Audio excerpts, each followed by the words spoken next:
Good day mga idol! Let's talk about these alleged cash envelopes sa Department of Education during the time ni Sara Duterte. At bilang isang DepEd Secretary, ito nga si Sara Duterte, may ilang dating opisyal ng ahensya ang nagsasabing natanggap umano sila ng cash envelope.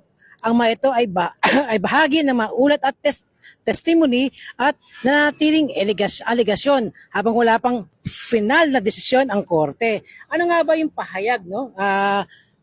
Ito yung mga pahayag ng mga dating opisyal ng DepEd, no? Ito isa dito si Gloria Mercado na dating undersecretary ay nagsabing natanggap ko siya ng siyam na sobre na may tig 50,000 pesos na inabot mo sa pamamagitan ng isang sa pamamagitan ng isang assistant secretary ni Sara Duterte, at inilarawan niya ito na bilang tila pagtatanggang panunuhol o makaapekto sa anyang trabaho bilang sa anyang trabaho sa pagdedesisyon tungkol sa procurement issue o works, no. Ito nga at ito pa si Resty Osillas na dating direktor ay nagsabing natanggap din umano siya ng 4 na beses na sobre, monthly po yun, no? Monthly. So 4 na sobre na ibigay sa niya ito nung kanyang bilang siya pa ay dating direktor ng DepEd, no, na merong laman ang bawat sobre ng 12,000 to 15,000, no. Yun na nga po, no. So 4 na sobre ang kanyang total na nakatanggap. At ito naman po si Miss Runa Catalan ay dating chief accountant ay nagsabing nakatanggap din umano siya ng siyam na sobre na may tig 25,000 pesos. So, ang mahalagang tandaan natin dito ay kung itong mga pahayag ba nila ay o aligasyon ay may katotohanan ba o hindi. So, hindi pa ito hatol, ito pala ay isang aligasyon. So, sa darating na March 2, ito nga pong impeachment trial kay Sara ay magsisimula na po sa Kongreso, no? Sisimula na po siyang litisin o sisimulan po ang kanyang impeachment trial sa Kongreso on March 2. So, bakit nga ba seryoso ang usapin ito? Kapag procurement at pondo ng gobyerno ang ating pinag-uusapan, mataas ang pamantayan ng transparency at accountability. Ang procurement process ay dapat pong may malinaw at na dokumentasyon. May aprobadong guidelines at written authority. At syempre po, dumadaan po ito sa tamang accounting at auditing rules. May oversight mula sa internal at external audit bodies. Kung may cash distribution na walang malinaw na batayan o dokumento, maaari itong magdulot ng mga tanong tungkol sa posibleng undue influence, conflict of interest, paglabag sa procurement at auditing rules. Ano nga ba dapat mangyari sa mga ganitong sitwasyon? Sa mga ganitong mga aligasyon, mahalaga ang syempre una yung independency ng isang ahensya, no, ng ating mga tanggapan, no, para sa patas na investigasyon. So kailangan dito ay yung pagrepaso, masusing pag-inspection o pag-audit, no. At syempre ito yung mga dokumento against other documents at sa other mga pertinent documents na kinakailangan para masabi na mayroong hindi makatarungang mga dokumento na hindi nagre-reconcile sa isang dokumento o kumbaga hindi nagbabalanse sa ibang dokumento. So sa mga ganyang klaseng mga records financially, so dapat maging malinis at tapat ang bawat isa rito, no, especially sa mga auditor, sa accountant, etc.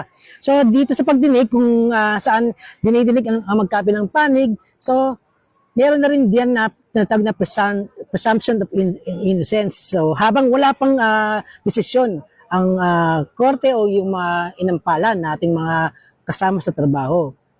Ang due process kasi ay para po sa lahat, no? Katulad nga nangyayari ngayon sa ating bansa na itong si Duterte kung saan nasa ICC siya ngayon at sinasagawa ang kanyang confirmation of charges, siya po ay nagtatamasa o tinatamasa niya yung due process para po maipalawag niya ang kanyang sarili at nang marinig din niya yung mga akusasyon o aligasyon about him tungkol sa crime against humanity. So ito na nga po, no?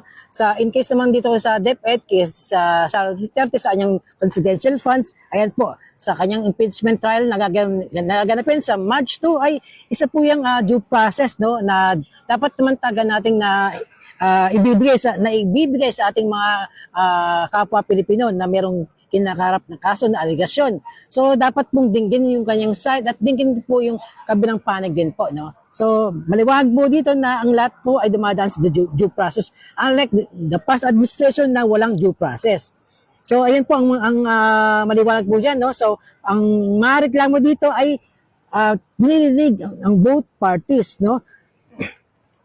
So sa mga mas malawak na katanungan o mga tanong, sapat ba ang aligasyon o safeguard sa loob ng ahensya upang maiwasan ang posibleng impluwensya sa procurement? Ayun nga po kasi nangyayari, no?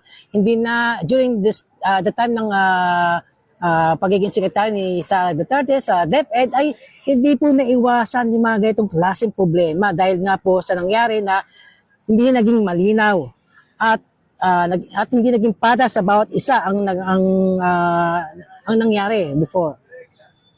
Dahil nga po sa nagkaroon ng influence, no? Na-influensya ni Sara ang kanyang mga tauhan, ang kanyang mga dating directors at kanyang mga dating secretaries and undersecretaries dahil nga po sa medyo mas dominante po itong si Sara, no? So akala niya kung anong ginagawa niya dahil sa Davao ay pwede niyang gawin dito sa national, no? Yun ang naging problema ni Sara.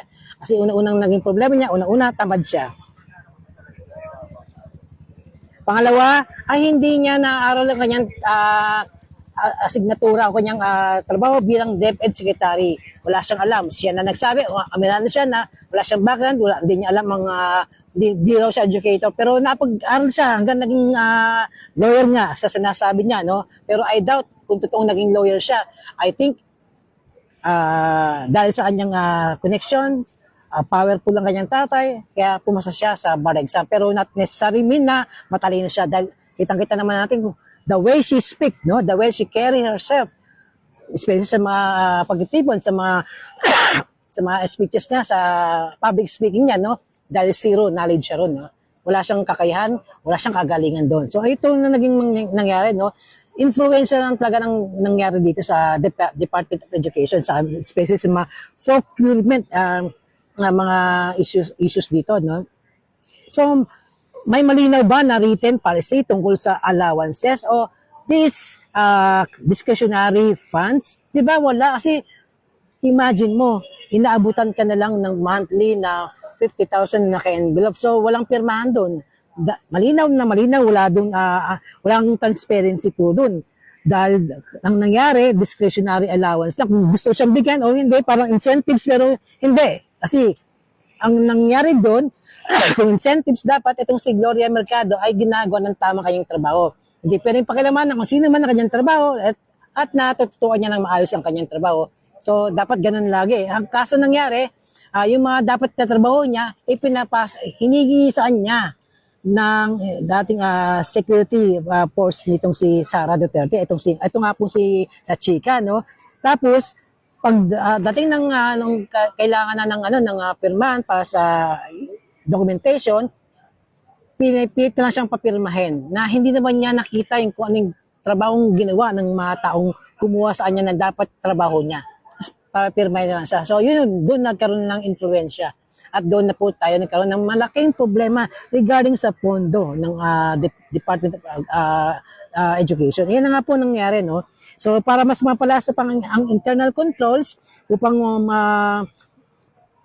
maprotektahan din ang ating integridad sa mga proseso ng kung saan ginagawa ang lahat ng ito, no? Especially when it comes involved yung money, no? Kasi budget yan, hindi nang hindi yan galing sa sariling bulsa ninyo galing yan, no? Ayan po ay pondo na nakalaan para sa mga estudyante, no? Sa ating mga mag-aaral, sa ating mga teachers, at sa mga non-teaching government employees, no? dapat doon yan nakalaan, hindi sa mga kung sino-sino tao lang na inatasan ni o influensya ni Charles III, no? So ang bottom line po dito, no, ang importante at napakahalaga yung ang usapin ay hindi lamang tungkol sa mga individual, no, kundi tungkol sa integridad ng institusyon at tiwala ng publiko. Sa uli, ang mahalaga ay katotohanan na nakabatay sa ebidensya at dumaan sa tamang proseso upang matiyak na ang paggamit ng public funds ay naayon sa batas at sa interes ng mamayang Pilipino, especially ang ating mga mag-aaral at mga guro. Yun lamang po, no?